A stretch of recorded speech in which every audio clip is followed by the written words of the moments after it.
नमस्कार दर्शकों। हम आपके लिए लेकर आए हैं एक ऐसी दिलचस्प कहानी जो ज्ञान, बुद्धि और जादू की एक हल्की सी छुअन को खूबसूरती से मिलाती है। यह कहानी है रूपांतरण, भक्ति और कहानी कहने की अद्भुत शक्ति की। हमारे साथ बने रहिए, क्योंकि हम एक ऐसे सफर निकलने वाले हैं जो ये साबित करता है कि शब्द न केवल चंगा कर सकते हैं, बल्कि प्रेरित कर सकते हैं और यहां तक शक्तिशाली श्रापों को भी तोड़ सकते हैं। नमस्कार दर्शकों। आज हम सुनने जा रहे हैं एक अद्भुत, प्रेरणादायक और रहस्यमयी कहानी, कूबर की कथा। यह सिर्फ एक मांत्रिक की कहानी नहीं है, बल्कि यह है प्रेम, परिवर्तन और आत्मबल की एक गहराई से जुड़ी यात्रा। तो बने रहिए हमारे साथ और जानिए कैसे एक तांत्रिक देवत्व की ओर अग्रसर होकर एक नई पहचान पाता है। शुरू करते हैं कूबर की कथा। चलिए कहानी की दुनिया में प्रवेश करें।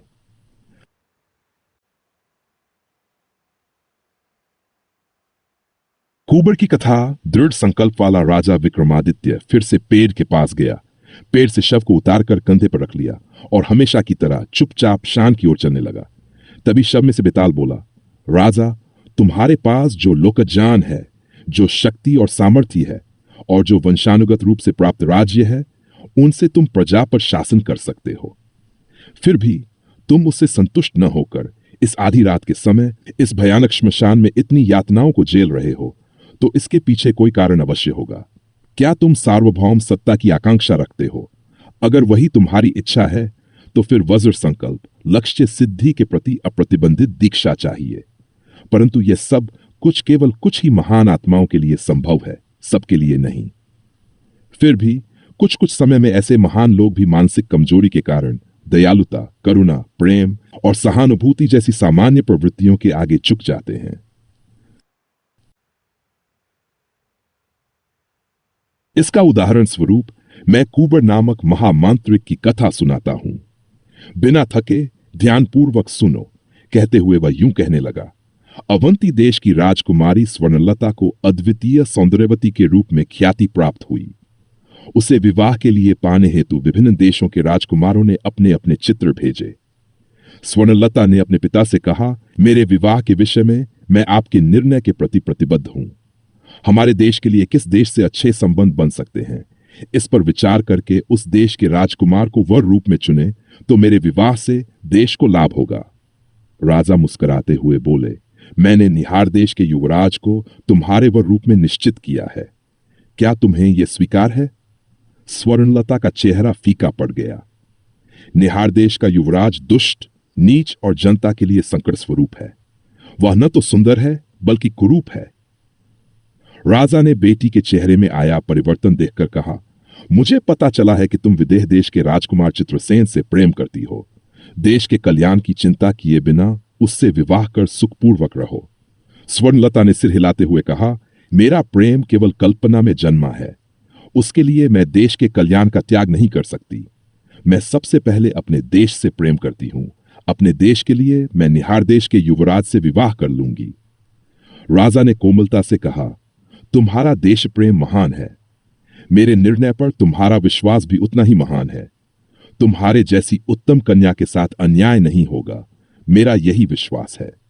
तुम जिसे चाहती हो वही तुम्हारा वर बन सकता है, कहकर वह चले गए।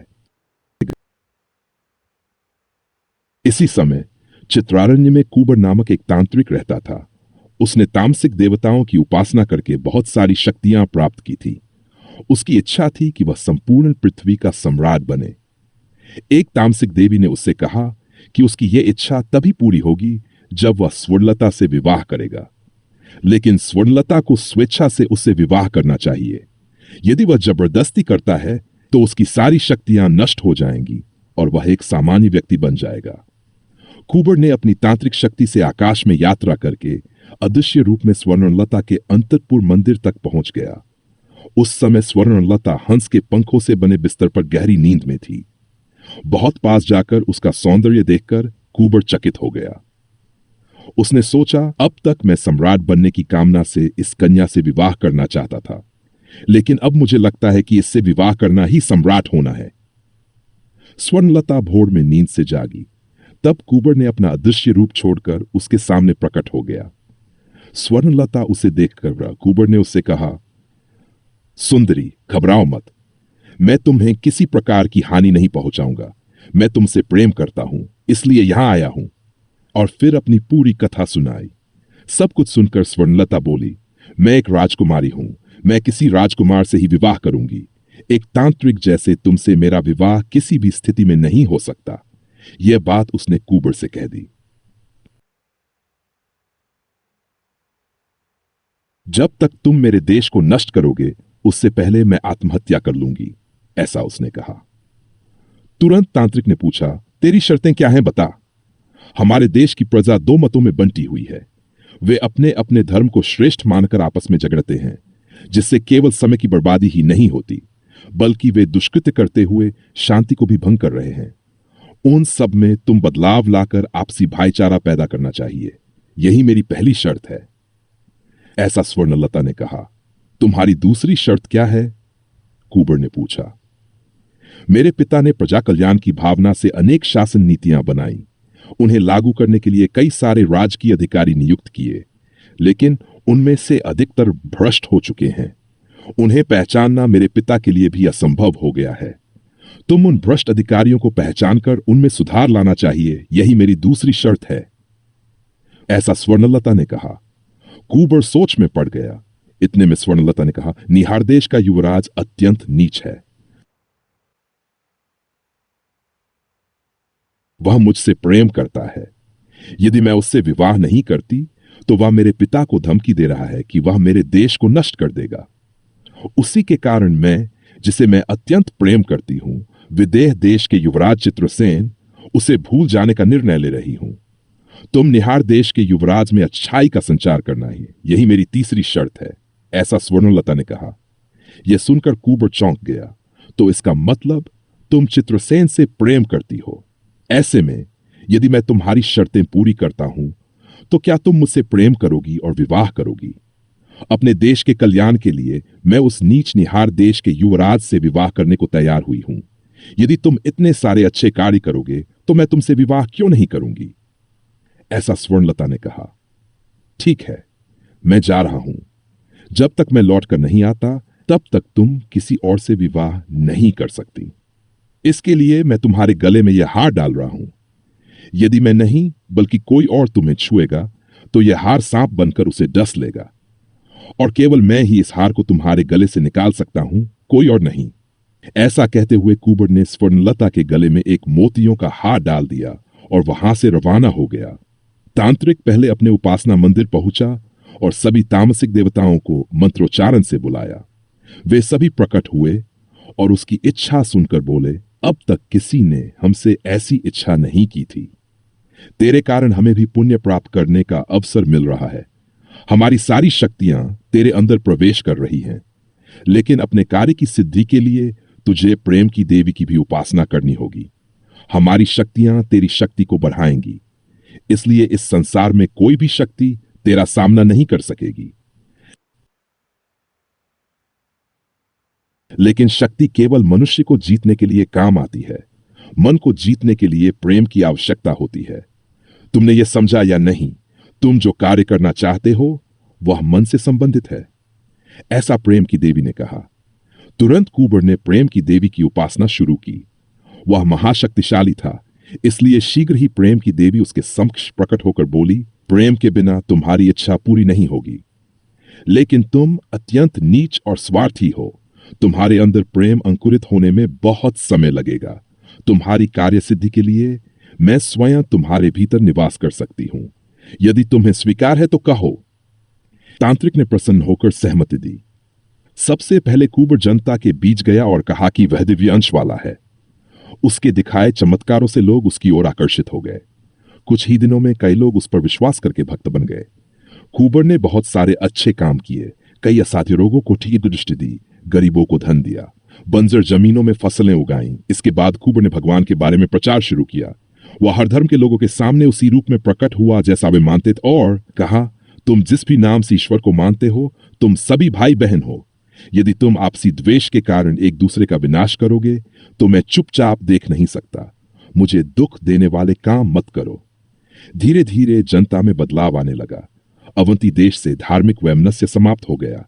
कुबर के भक्तों ने भी भ्रष्टाचार को त्याग दिया। सभी राजाधिकारी कुबर के पास आकर अपने पाप धोकर नया जीवन शुरू कर दिए। इसके बाद कुबर विभिन्न राज्यों में भ्रमण करने लगा। जहां भी गया वहां लोग भक्ति और प्रेम भाव से उसके सामने नतमस्तक हो गए। इस प्रकार परम दुष्ट निहार देश का युवराज भी कुबर का भक्त बनकर सन्मार्ग में प्रवेश कर गया। जिसे असंभव मानकर वह निकला था, उसे अपेक्षित समय से पहले ही पूरा कर कुबर स्वर्णलता के पास लौटा। वह उसके सामने साष्टांग दंडवत होकर बोली, तुम कोई तांत्रिक नहीं, भगवान हो। मेरे लिए इतना सब करना मनुष्यों के लिए संभव नहीं है। यदि तुम मुझसे विवाह कर लो तो वह मेरा सौभाग्य होगा। कुबर हंसकर बोला, मैं तुमसे विवाह करने नहीं आया हूं। मैं केवल तुम्हारी गर्दन से यह हार उतारकर तुम्हें स्वतंत्र नारी बनाना चाहता हूं। स्वर्णलता आश्चर्य से पूछी, तो क्या तुम मुझसे प्रेम नहीं करते? कुबर गंभीरता से बोला, जब मैं एक तांत्रिक था तब तुमसे प्रेम करता था और तुमसे विवाह करना चाहता था, पर अब मैं दिव्य अंश से युक्त हूं, इसलिए अब तुम्हारी कामना नहीं करता। मैं केवल यह चाहता हूं कि तुम्हारे प्रेम को न्याय मिले। तुम विदेह के युवराज चित्रसेन से विवाह करके सुखपूर्वक जीवन व्यतीत करो। ऐसा कहकर वह स्वर्णलता की गर्दन से मोतियों का हार उतारकर वहां से चला गया। बेताल ने यह कथा कहकर पूछा, राजा, अनेक कष्ट सहकर तांत्रिक देवताओं को प्रकट करके समस्त पृथ्वी का सम्राट बनने की इच्छा रखने वाला कुबर, जब वह कार्य पूर्ण होने वाला था तो उसने उसे अपने हाथों से क्यों त्याग दिया? उसने ये कहा कि वह दिव्य अंश से युक्त है। क्या यह अज्ञान से उत्पन्न घमंड नहीं है? और यदि ऐसा नहीं मानते तो क्या यह नहीं हुआ कि स्वर्णलता द्वारा रखी गई शर्तों को पूरा करने के प्रयास में वह अपने आप को एक महान तांत्रिक मानना भूलकर प्रेम और भाईचारे जैसे कमजोर शब्दों का उच्चारण करता हुआ एक अत्यंत साधारण मनुष्य की स्थिति तक गिर गया? यदि तुम्हें इन शंकाओं का उत्तर पता है और फिर भी नहीं बताया तो तुम्हारा सिर फट जाएगा, ऐसा बेताल ने कहा। इस पर विक्रमादित्य बोला, कुबर ने स्वार्थ और अधिकार को प्रेम किया था, इसलिए उसने जिन देवताओं की उपासना की थी वे क्षुद्र देवता थे और उसकी शक्तियां भी क्षुद्र शक्तियां थीं। लेकिन जब उसने स्वर्णलता से प्रेम किया तब उसकी आराध्य देवी प्रेम देवी बन गई। उसकी शक्तियां दिव्य चमत्कार बन गईं। यह बात जिसने समझ ली वही कह सकता है कि वह दिव्य अंश से युक्त है। इसमें न अज्ञान है न घमंड। दयालुता, करुणा, सहानुभूति, प्रेम, ये शब्द यदि निर्बलों और दुर्बलचित लोगों के मुख से निकले तो उन्हें मानसिक कमजोरी का प्रतीक कहा जा सकता है। लेकिन इन्हें कुबर जैसे महान शक्तिशाली व्यक्ति पर थोपना अर्थहीन और हास्यास्पद होगा। जब उसने क्षुद्र शक्तियों की उपासना की और समस्त पृथ्वी पर सम्राट बनने की आकांक्षा रखी तब वह केवल एक तांत्रिक था। लेकिन जब उसने स्वर्णलता की शर्तों को पूरा करने की चेष्टा की तब उसकी प्रवृत्ति पूरी तरह से परिवर्तित हो गई। इसी कारण उसने स्वर्णलता से विवाह करने से इनकार किया। राजा के इस प्रकार मौन भंग होते ही बेताल शव सहित अदृश्य हो गया और फिर से पेड़ पर जा लटका। यह कहानी यहीं समाप्त होती है। यदि आपको यह कहानी पसंद आई हो तो लाइक, शेयर और सब्सक्राइब करना न भूलें। फिर मिलेंगे एक और दिलचस्प कहानी के साथ। धन्यवाद देखने के लिए। और भी दिलचस्प कहानियों के लिए जुड़े रहें।